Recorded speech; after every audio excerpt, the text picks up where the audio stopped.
Chapter 27 Mina Harker's Journal 1st November. All day long we have travelled, and at a good speed. The horses seem to know that they are being kindly treated, for they go willingly their full stage at best speed. We have now had so many changes and find the same thing so constantly that we are encouraged to think that the journey will be an easy one. Dr. Van Helsing is laconic. He tells the farmers that he is hurrying to Bistritz, and pays them well to make the exchange of horses. We get hot soup or coffee or tea, and off we go. It is a lovely country, full of beauties of all imaginable kinds, and the people are brave and strong and simple, and seem full of nice qualities. They are very, very superstitious. In the first house where we stopped, when the woman who served us saw the scar on my forehead, she crossed herself and put out 2 fingers towards me, to keep off the evil eye. I believe they went to the trouble of putting an extra amount of garlic into our food, and I can't abide garlic. Ever since then I have taken care not to take off my hat or veil, and so have escaped their suspicions. We are travelling fast, and as we have no driver with us to carry tales, we go ahead of scandal. But I dare say that fear of the evil eye will follow hard behind us all the way. The professor seems tireless. All day he would not take any rest, though he made me sleep for a long spell. At sunset time he hypnotized me, and he says that I answered as usual, darkness, lapping water, and creaking wood. So our enemy is still on the river. I am afraid to think of Jonathan, but somehow I have now no fear for him, or for myself. I write this whilst we wait in a farmhouse for the horses to be got ready. Dr. Van Helsing is sleeping. Poor dear, he looks very tired and old and grey, but his mouth is set as firmly as a conqueror's. Even in his sleep he is instinct with resolution. When we have well started, I must make him rest whilst I drive. I shall tell him that we have days before us, and we must not break down when most of all his strength will be needed. All is ready. We are off shortly. 2nd November, morning. I was successful, and we took turns driving all night. Now the day is on us, bright though cold. There is a strange heaviness in the air. I say heaviness for want of a better word. I mean that it oppresses us both. It is very cold, and only our warm furs keep us comfortable. At dawn Van Helsing hypnotized me. He says I answered darkness, creaking wood, and roaring water. So the river is changing as they ascend. I do hope that my darling will not run any chance of danger, more than need be. But we are in God's hands. 2nd November, night. All day long driving. The country gets wilder as we go, and the great spurs of the Carpathians, which at Veresti seemed so far from us and so low on the horizon, now seem to gather round us and tower in front. We both seem in good spirits. I think we make an effort each to cheer the other. In the doing so we cheer ourselves. Dr. Van Helsing says that by morning we shall reach the Borgo Pass. The houses are very few here now, and the professor says that the last horse we got will have to go on with us, as we may not be able to change. He got 2 in addition to the 2 we changed, so that now we have a rude four in hand. The dear horses are patient and good, and they give us no trouble. We are not worried with other travellers, and so even I can drive. We shall get to the pass in daylight. We do not want to arrive before. So we take it easy and have each a long rest in turn. Oh, what will tomorrow bring to us? We go to seek the place where my poor darling suffered so much. God grant that we may be guided aright, and that he will deign to watch over my husband and those dear to us both, and who are in such deadly peril. As for me, I am not worthy in his sight. Alas, I am unclean to his eyes, and shall be until he may deign to let me stand forth in his sight as one of those who have not incurred his wrath.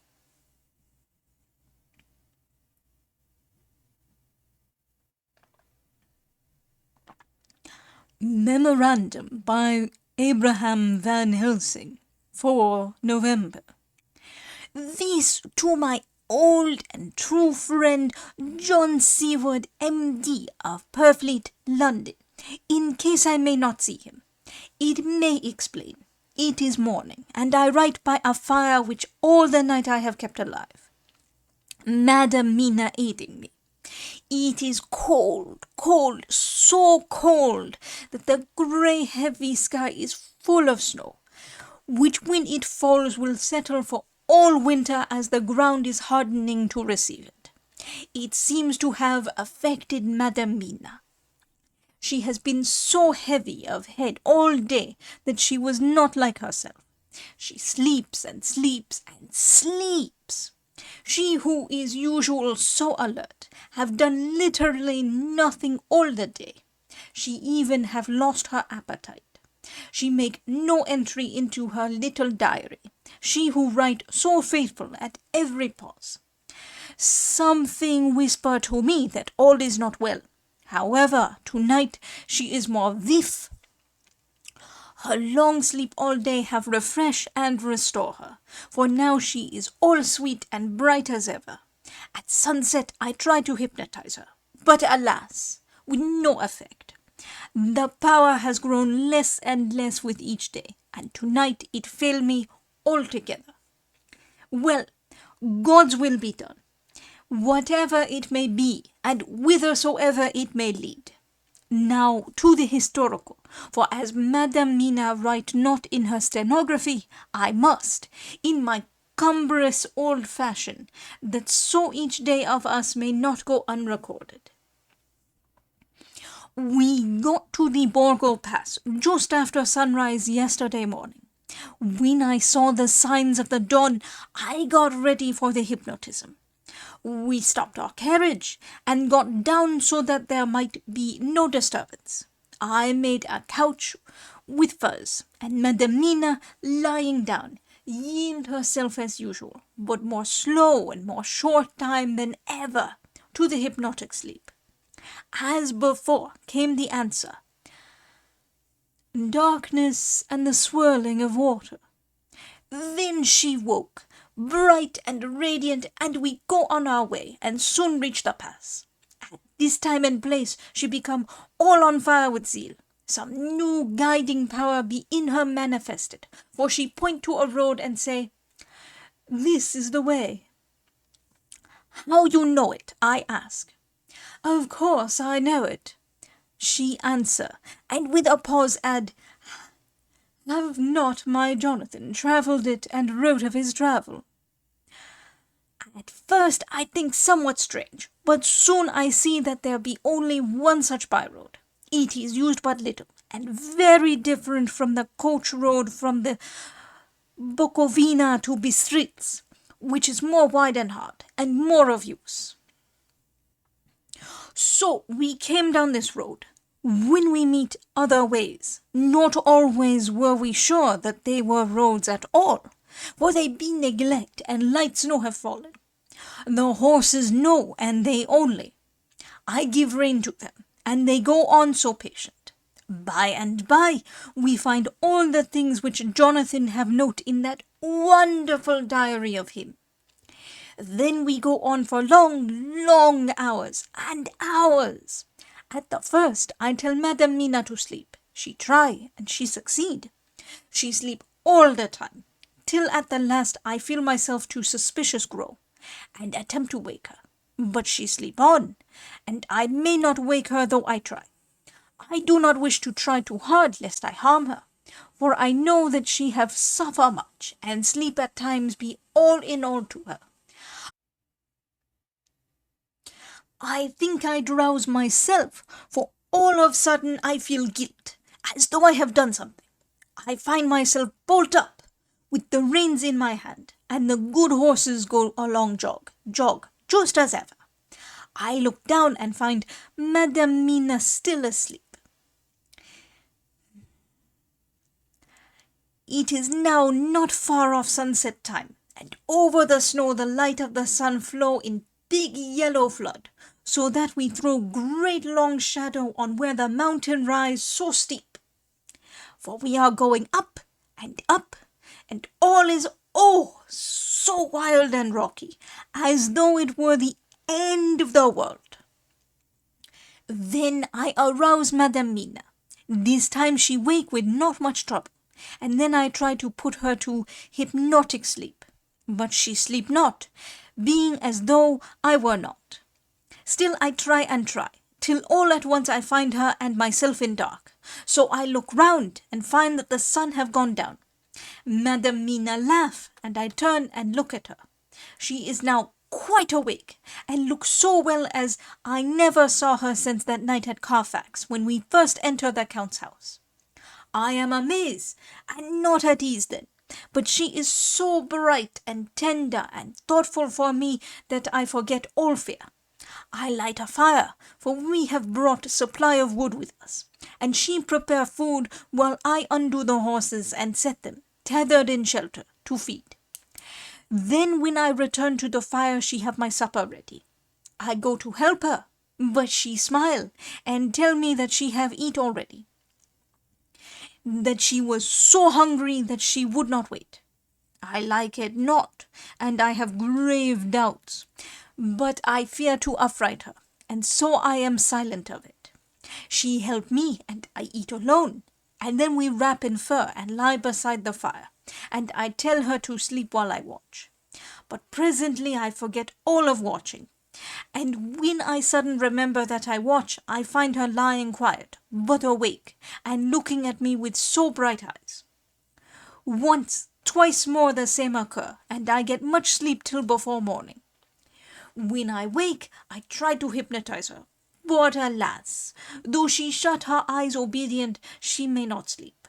The sun rise up, and up, and up, and then sleep come to her too late, but so heavy that she will not wake.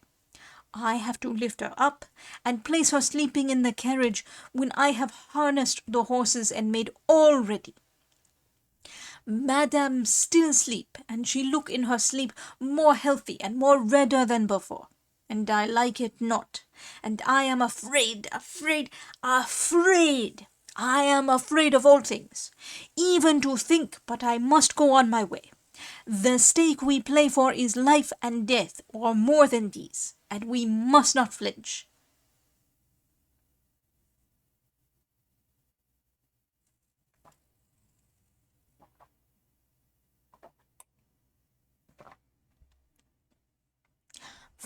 November, morning.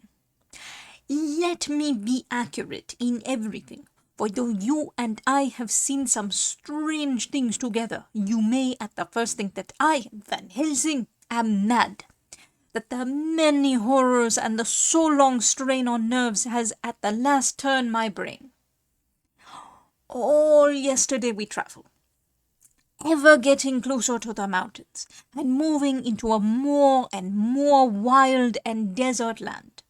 There are great frowning precipices and much falling water, and nature seemed to have held some time her carnival. Madam Mina still sleep, and though I did have hunger and appeased it, I could not waken her. even for food. I began to fear that the fatal spell of the place was upon her, tainted as she is with that vampire baptism. Well, said I to myself, if it be that she sleep all the day, it shall also be that I do not sleep at night. As we travel on the rough road, for a road of an ancient and imperfect kind there was, I held down my head and slept. Again I waked with a sense of guilt and of time past, and found Madam Mina still sleeping, and the sun low down. But all was indeed changed. The frowning mountains seemed further away, and we were near the top of a steep rising hill, on summit of which was such a castle as Jonathan tell of in his diary. At once I exulted and feared, for now, for good or ill, the end was near. I woke Madam Mina and again tried to hypnotize her, but alas, unavailing till too late. Then, ere the great dark came upon us, for even after down sun the heavens reflected the gone sun on the snow, and all was for a time in a great twilight, I took out the horses and fed them in what shelter I could. Then I make a fire, and near it I make Madam Mina, now awake and more charming than ever, sit comfortable amid her rugs. I got ready food, but she would not eat, simply saying that she had not hunger. I did not press her, knowing her unavailingness. But I myself eat, for I must needs now be strong for all. Then, with the fear on me of what might be, I drew a ring so big for her comfort, round where Madam Mina sat, and over the ring I passed some of the wafer, and I broke it fine so that all was well guarded. She sat still all the time, so still as one dead, and she grew whiter and ever whiter till the snow was not more pale, and no word she said. But when I drew near, she clung to me, and I could know that the poor soul shook her from head to feet with a tremor that was pain to feel. I said to her presently, when she had grown more quiet, "Will you not come over to the fire?" For I wished to make a test of what she could. She rose obedient, but when she had made a step she stopped, and stood as one stricken. "Why not go on?" I asked. She shook her head, and coming back, sat down in her place. Then, looking at me with open eyes, as of one waked from sleep, she said simply, "I cannot," and remained silent. I rejoiced, for I knew that what she could not, none of those that we dreaded could. Though there might be danger to her body, yet her soul was safe. Presently the horses began to scream, and tore at their tethers till I came to them and quieted them. When they did feel my hands on them, they whinnied low as in joy, and licked at my hands and were quiet for a time. Many times through the night did I come to them, till it arrived to the cold hour when all nature is at lowest.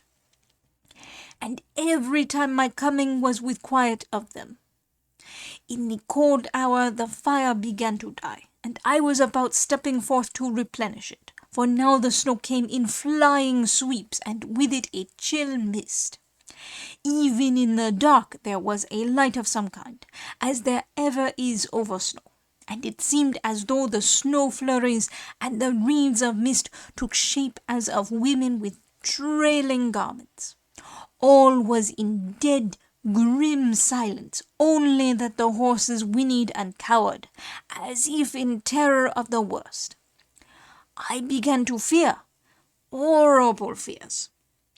But then came to me the sense of safety in that ring wherein I stood. I began too to think that my imaginings were of the night, and the gloom, and the unrest that I have gone through, and all the terrible anxiety. It was as though my memories of old Jonathan's horrid experience were befalling me. for the snowflakes and the mist began to wheel and circle round, till I could get as though a shadowy glimpse of those women that would have kissed him. And then the horses cowered lower and lower, and moaned in terror as men do in pain. Even the madness of fright was not to them, so that they could break away. I feared for my dear Madam Mina when these weird figures drew near and circled round. I looked at her, but she sat calm and smiled at me. When I would have stepped to the fire to replenish it, she caught me and held me back, and whispered like a voice that one hears in a dream, so low it was, "No, no, do not go without. Here you are safe." I turned to her, and looking in her eyes said, "But you, it is for you that I fear." Whereat she laughed, a laugh low and unreal, and said, "Fear for me? Why fear for me? None safer in all the world from them than I am." And as I wondered at the meaning of her words, a puff of wind made the flame leap up, and I see the red scar on her forehead. Then, alas, I knew. Did I not, I would soon have learned, for the wheeling figures of mist and snow came closer, but keeping ever without the holy circle. Then they began to materialize till, if God have not taken away my reason, for I saw it through my eyes, there were before me in actual flesh the same 3 women that Jonathan saw in the room, when they would have kissed his throat. I knew the swaying round forms, the bright hard eyes, the white teeth, the ruddy colour, the voluptuous lips. They smiled ever at poor dear Madam Mina, and as their laugh came through the silence of the night, they twined their arms and pointed to her, and said in those so sweet tingling tones that Jonathan said were of the intolerable sweetness of the water-classes, "Come, sister, come to us, come, come." In fear I turned to my poor Madam Mina, and my heart with gladness leapt like flame, for oh, the terror in her sweet eyes, the repulsion, the horror, told a story to my heart that was all of hope. God be thanked, she was not yet of them. I seized some of the firewood which was by me, and holding out some of the wafer, advanced on them towards the fire. They drew back before me, and laughed a low, horrid laugh. I fed the fire, and feared them not, for I knew that we were safe within our protections. They could not approach me while so armed, nor Madam Mina while she remained within the ring, which she could not leave no more than they could enter. The horses had ceased to moan, and lay still on the ground. The snow fell on them softly, and they grew whiter. I knew that there was for the poor beasts no more of terror.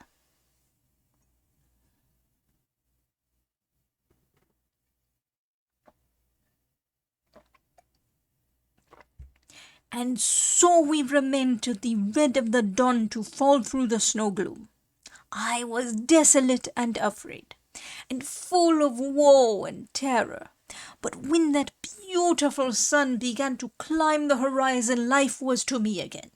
At the first coming of the dawn, the horrid figures melted in the whirling mist and snow. The wreaths of transparent gloom moved away towards the castle, and were lost. Instinctively, with the dawn coming, I turned to Madam Mina, intending to hypnotize her. But she lay in a deep and sudden sleep, from which I could not wake her. I tried to hypnotize through her sleep, but she made no response, none at all. And the day broke. I fear yet to stir. I have made my fire, and have seen the horses. They are all dead. Today I have much to do here, and I keep waiting till the sun is up high, for there may be places where I must go, where that sunlight, through snow and mist, obscure it. will be to me a safety. I will strengthen me with breakfast, and then I will to my terrible work. Madam Mina still sleeps, and God be thanked, she is calm in her sleep. Jonathan Harker's Journal, 4 November, evening. The accident to the launch has been a terrible thing for us. Only for it we should have overtaken the boat long ago, and by now my dear Mina would have been free. I fear to think of her, off on the wolds near that horrid place. We have got horses, and we follow on the track. I note this whilst Godalming is getting ready. We have our arms. The enemy must look out if they mean fight. Oh, if only Morris and Seward were with us. We must only hope. If I write no more, goodbye, Mina. God bless and keep you. Dr. Seward's Diary, 5 November.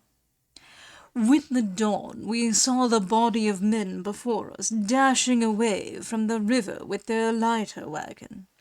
They surrounded it in a cluster and hurried along as though beset. The snow is falling lightly, and there is a strange excitement in the air. It may be our own feelings, but the depression is strange.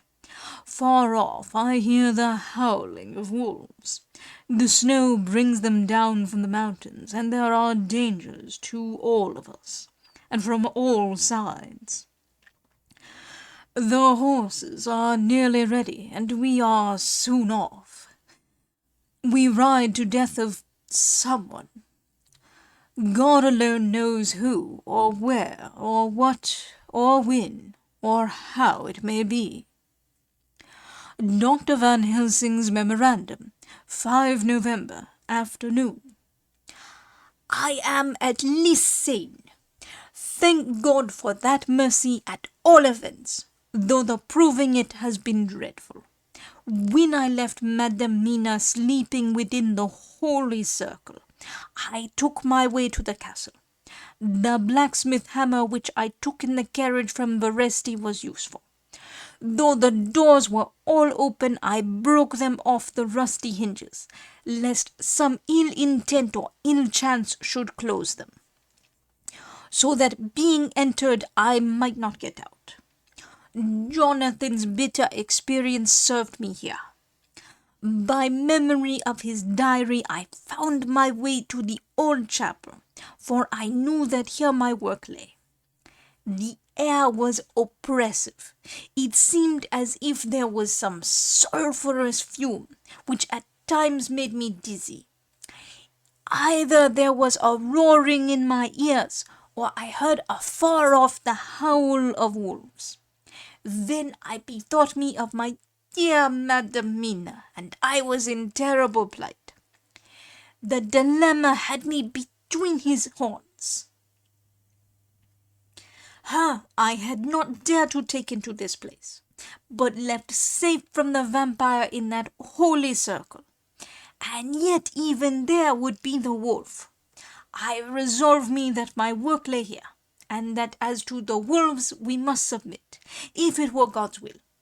At any rate, it was only death and freedom beyond. So did I choose for her. Had it but been for myself, the choice had been easy. The maw of the wolf were better to rest in than the grave of the vampire. So I make my choice to go on with my work.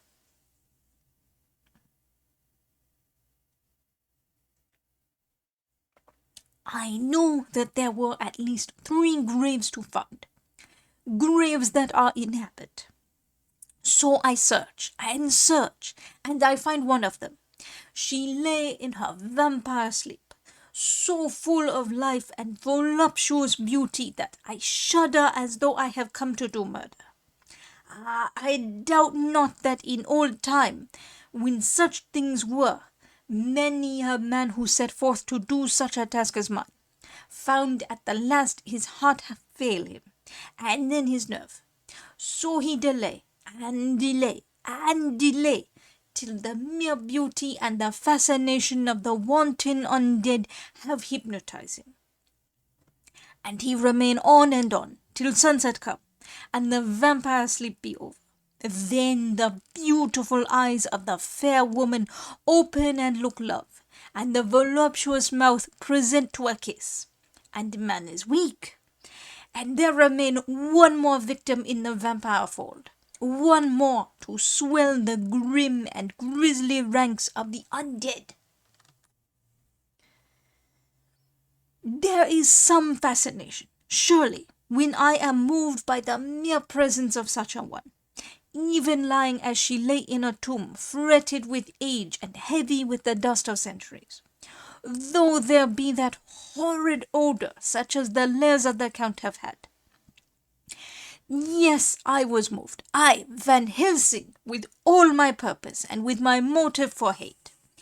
I was moved to a yearning for delay which seemed to paralyze my faculties and to clog my very soul. It may have been that the need of natural sleep and the strange oppression of the air were beginning to overcome me. Certain it was that I was lapsing into sleep, the open-eyed sleep of one who yields to a sweet fascination, when there came through the snow-stilled air a long, low wail, so full of woe and pity that it woke me like the sound of a clarion. For it was the voice of my dear Madam Mina that I heard. Then I braced myself again to my horrid task, and found by wrenching away tomb tops one other of the sisters, the other dark one. I dared not pause to look on her as I had on her sister, lest once more I should begin to be enthralled. But I go on searching until presently I find in a high great tomb, as if made to one much beloved, that other fair sister, which, like Jonathan, had seemed to gather herself out of the atoms of the mist. She was so fair to look on, so radiantly beautiful, so exquisitely voluptuous, that the very instinct of man in me, which calls some of my sex to love and to protect one of hers, made my head whirl with new emotion. But God be thanked, that soul wail of my dear Madam Mina had not died out of my ears, and before the spell could be wrought further upon me, I had nerved myself to my wild work. By this time I had searched all the tombs in the chapel, so far as I could tell, and as there had been only 3 of these undead phantoms around us in the night, I took it that there were no more of active undead existent. There was one great tomb more lordly than all the rest. Huge it was, and nobly proportioned. On it was but one word: Dracula. This then was the undead home of the king vampire, to whom so many more were due. Its emptiness spoke eloquent to make certain what I know. Before I began to restore these women to their dead selves through my awful work, I laid in Dracula's tomb some of the wafer, and so banished him from it, undead forever. Then began my terrible task, and I dreaded it. Had it been but 1, it had been easy, comparative, but 3, to begin twice more after I had been through a deed of horror. For if it was terrible with the sweet Miss Lucy, what would it not be with these strange ones who had survived through centuries, and who had been strengthened by the passing of the years, who would, if they could, have fought for their foul lives? Oh, my friend John, but it was butcher work. Had I not been nerved by thoughts of other dead, and of the living over whom hung such a pall of fear, I could not have gone on. I tremble and tremble even yet, though till all was over, God be thanked, my nerve did stand. Had I not seen the repose in the first place, and the gladness that stole over it just ere the final dissolution came, as realization that the soul had been won. I could not have gone further with my butchery. I could not have endured the horrid screeching as the stake drove home, the plunging of writhing foam, and lips of bloody foam. I should have fled in terror and left my work undone. But it is over, and the poor souls, I can pity them now and weep, as I think of them placid each in her full sleep of death, for a short moment ere fading. For friend John, hardly had my knife severed the head of each, before the whole body began to melt away and crumble into its native dust, as though the death that should have come centuries agone had at last assert himself and say at once and loud, I am here. Before I left the castle, I so fixed its entrances that never more can the Count enter there undead. Before I left the castle, I so fixed its entrances that never more can Count enter there undead. When I stepped into the circle where Madam Mina slept, she woke from her sleep, and seeing me, cried out in pain that I had endured too much. Come, she said, come away from this awful place. Let us go to meet my husband, who is, I know, coming towards us. She was looking thin and pale and weak, but her eyes were pure and glowed with fervour. I was glad to see her paleness and her illness, for my mind was full of the fresh horror of that ruddy vampire sleep. And so, with trust and hope, and yet full of fear, we go eastward to meet our friends, and him, whom Madam Mina tell me that she know are coming to meet us. Mina Harker's Journal, 6 November. It was late in the afternoon when the Professor and I took our way towards the east, whence I knew Jonathan was coming. We did not go fast, though the way was steeply downhill, for we had to take heavy rugs and wraps with us. We dared not face the possibility of being left without warmth in the cold and the snow. We had to take some of our provisions, too, for we were in a perfect desolation, and, so far as we could see through the snowfall, there was not even the sign of habitation. When we had gone about a mile, I was tired with the heavy walking, and sat down to rest. Then we looked back and saw where the clear line of Dracula's castle cut the sky. For we were so deep under the hill whereon it was set that the angle of perspective of the Carpathian mountains was far below it. We saw it in all its grandeur, perched 1,000 feet on the summit of a sheer precipice, and with seemingly a great gap between it and the steep of the adjacent mountain on any side. There was something wild and uncanny about the place. We could hear the distant howling of wolves. They were far off, but the sound, even though coming muffled through the deadening snowfall, was full of terror. I knew from the way Dr. Van Helsing was searching about that he was trying to seek some strategic point, where we would be less exposed in case of attack. The rough roadway still led downwards. We could trace it through the drifted snow. In a little while the Professor signalled to me, so I got up and joined him. He had found a wonderful spot, a sort of natural hollow in a rock, with an entrance like a doorway between two boulders. He took me by the hand and drew me in. "See," he said, "here you will be in shelter, and if the wolves do come, I can meet them one by one." He brought in our furs, and made a snug nest for me, and got out some provisions, and forced them upon me. But I could not eat. To even try to do so was repulsive to me, and, much as I would have liked to please him, I could not bring myself to the attempt. He looked very sad, but did not reproach me. Taking his field glasses from the case, he stood on the top of the rock and began to search the horizon. Suddenly he called out, "Look, Madamina, look, look!" I sprang up and stood beside him on the rock. He handed me his glasses and pointed. The snow was now falling more heavily and swirled about fiercely, for a high wind was beginning to blow. However, there were times when there were pauses between the snow flurries, and I could see a long way round. From the height where we were, it was possible to see a great distance, and far off, beyond the white waste of snow, I could see the river lying like a black ribbon in kinks and curls as it wound its way.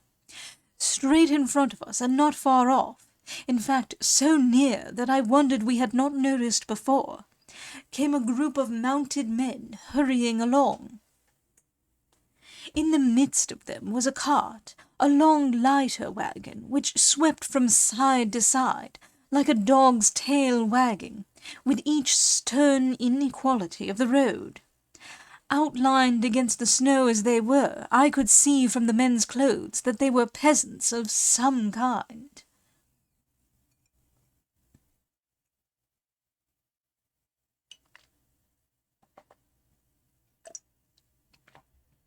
On the cart was a great square chest. My heart leaped as I saw it, for I felt that the end was coming.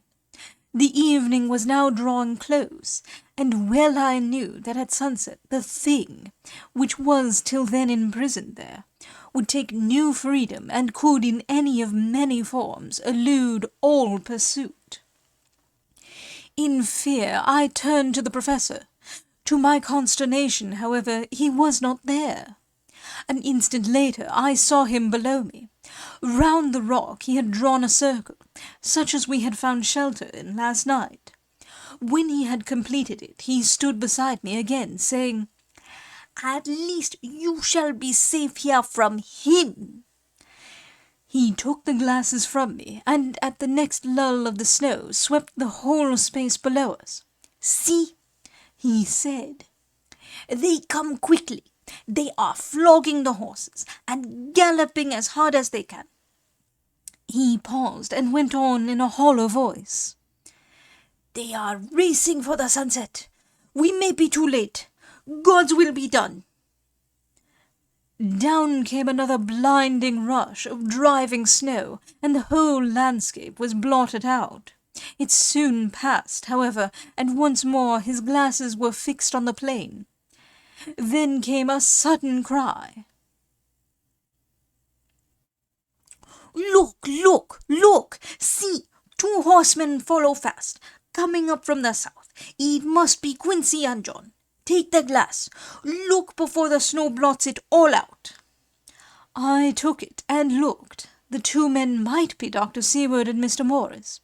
I knew at all events that neither of them was Jonathan.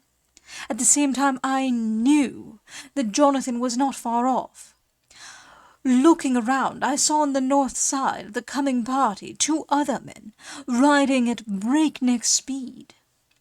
One of them I knew was Jonathan, and the other I took, of course, to be Lord Godalming. They, too, were pursuing the party with the cart. When I told the professor, he shouted in glee like a schoolboy, and after looking intently till the snowfall made sight impossible, he laid his Winchester rifle ready for use against the boulder at the opening of our shelter. "They are all converging," he said. "When the time comes, we shall have enemies on all sides." I got out my revolver, ready to hand, for whilst we were speaking, the howling of wolves came louder and closer. When the snowstorm abated a moment, we looked again. It was strange to see the snow falling in such heavy flakes close to us, and beyond, the sun shining more and more brightly as it sank down towards the far mountain tops. Sweeping the glass all around us, I could see here and there dots moving singly, and in 2s and 3s and larger numbers. The wolves were gathering for their prey.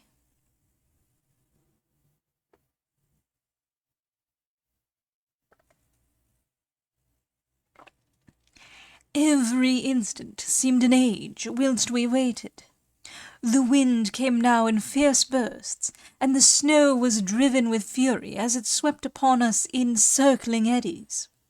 At times we could not see an arm's length before us, but at others, as the hollow-sounding wind swept by us, it seemed to clear the airspace around us so that we could see afar off. We had of late been so accustomed to watch for sunrise and sunset that we knew with fair accuracy when it would be, and we knew that before long the sun would set. It was hard to believe that by our watches it was less than an hour that we waited in that rocky shelter before the various bodies began to converge close upon us. The wind came now with fiercer and more bitter sweeps, and more steadily from the north. It seemingly had driven the snow clouds from us, for, with only occasional bursts, the snow fell. We could distinguish clearly the individuals of each party, the pursued and the pursuers. Strangely enough, those pursued did not seem to realize, or at least to care, that they were pursued. They seemed, however, to hasten with redoubled speed as the snow dropped. They seemed, however, to hasten with redoubled speed as the sun dropped lower and lower on the mountain tops. Closer and closer they drew. The Professor and I crouched down behind our rock and held our weapons ready. I could see that he was determined that they should not pass. One and all were quite unaware of our presence.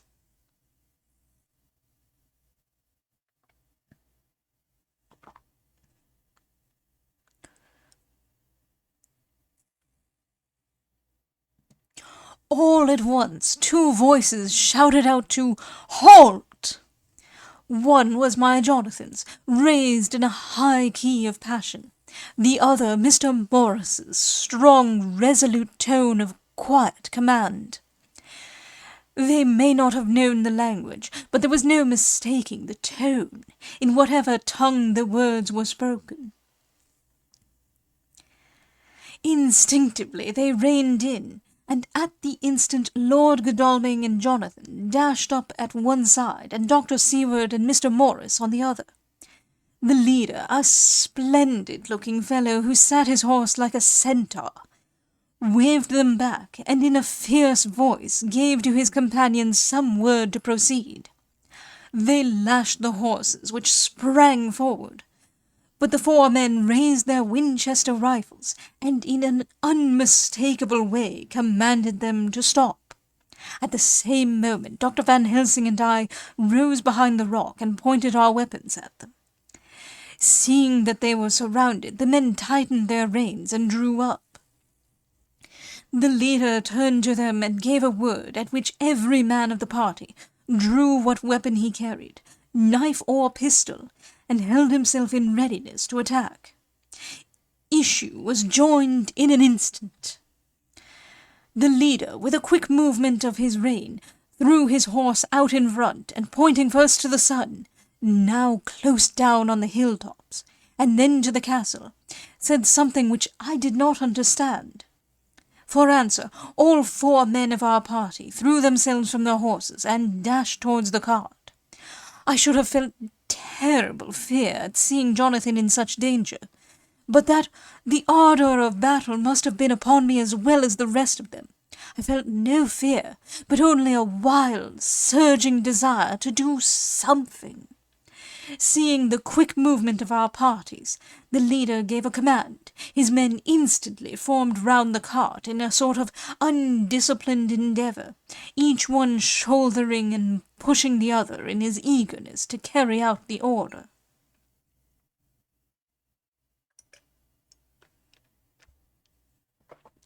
In the midst of this, I could see that Jonathan on one side of the ring of men, and Quincy on the other, were forcing a way to the cart. It was evident that they were bent on finishing their task before the sun should set. Nothing seemed to stop or even to hinder them. Neither the levelled weapons, nor the flashing knives of the men in front, nor the howling of the wolves behind, appeared to even attract their attention. Jonathan's impetuosity and the manifest singleness of his purpose seemed to overawe those in front of him. Instinctively they cowered aside and let him pass. In an instant he had jumped upon the cart,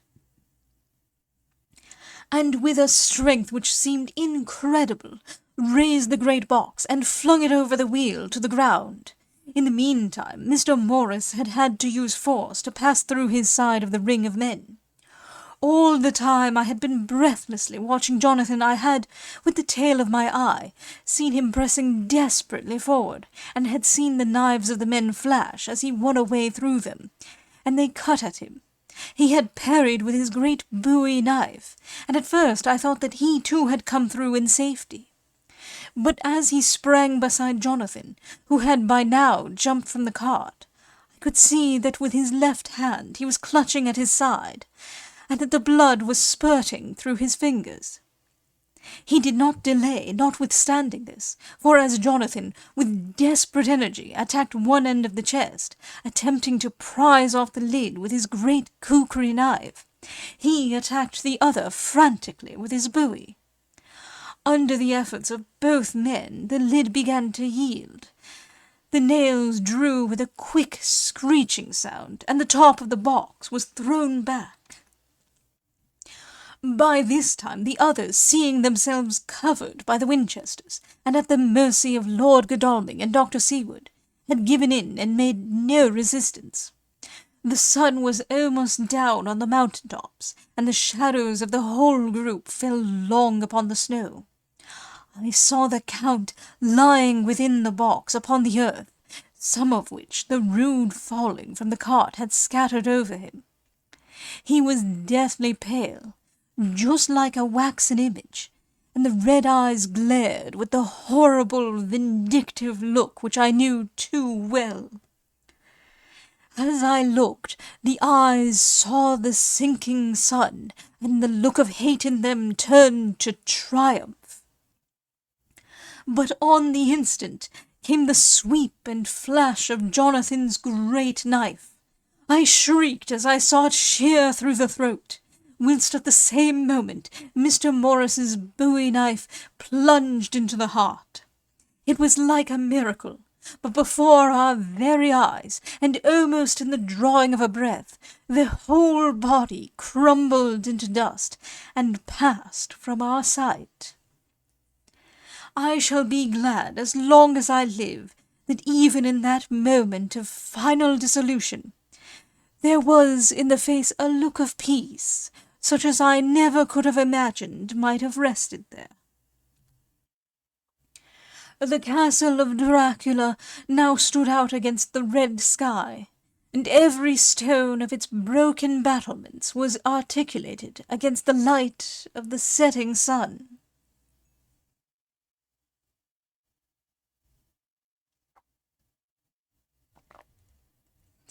The men, taking us as in some way the cause of the extraordinary disappearance of the dead man, turned without a word and rode away as if for their lives.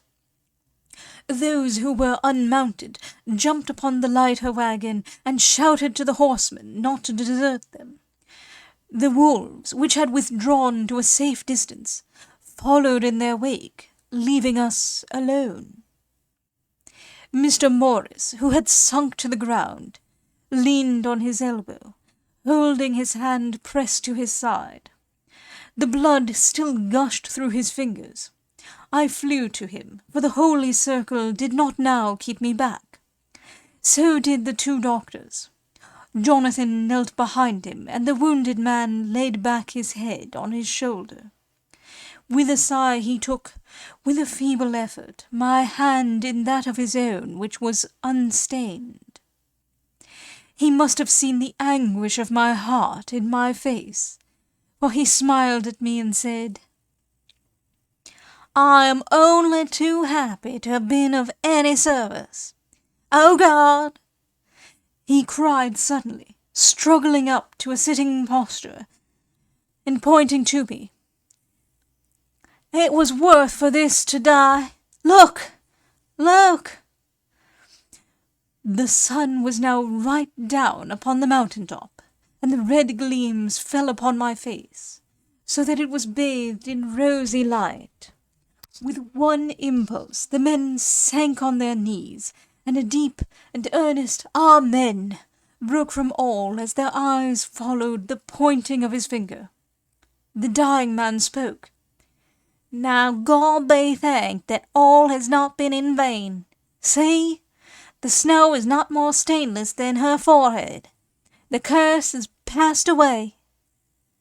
And to our bitter grief, with a smile and in silence, he died, a gallant gentleman.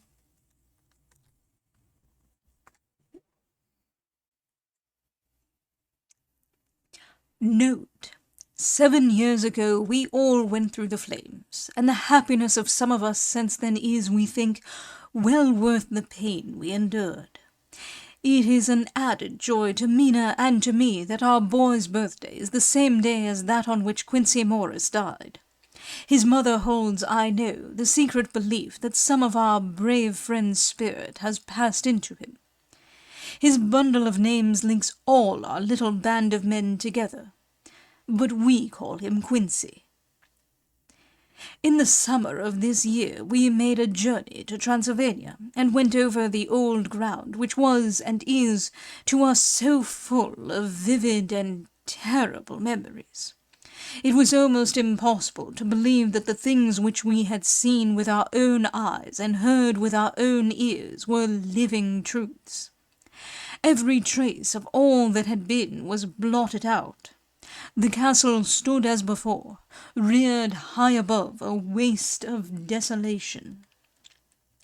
When we got home we were talking of the old time, which we could all look back on without despair, for Godalming and Seward are both happily married. I took the papers from the safe where they had been ever since our return so long ago. We were struck with the fact that in all the mass of material of which the record is composed, there is hardly one authentic document, nothing but a mass of typewriting, except the later notebooks of Mina and Seward and myself, and Van Helsing's memorandum. We could hardly ask anyone, even did we wish to accept these as proofs of so wild a story. Van Helsing summed it all up as he said, with our boy on his knee. "We want no proofs. We ask none to believe us.